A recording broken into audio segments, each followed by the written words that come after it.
குட்டீஸ் இன்றைக்கி வந்து பார்த்தீங்கன்னா அப்பாஸ் மந்திரி சார் நம்ம ஃபுட்டுக்காக ஹெல்ப் பண்ணி கொடுத்துருக்காங்க.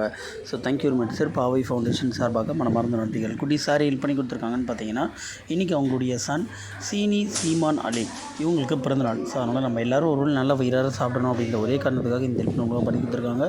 குட்டீஸ் அப்பாஸ் மந்திரி சார் மட்டும் இல்லாமல் அவங்களோட ஃபேமிலி மெம்பர்ஸ் ஃப்ரெண்ட்ஸ் எல்லாருக்கும் நம்ம ப்ரே பண்ணுவோம். இப்போது அவங்களுடைய சன் சீமான் அலி இவங்களுக்கு நம்ம எல்லோரும் சேர்ந்து ஒரு பர்த்டே விஷஸ் பண்ணலாமா குட்டீஸ்?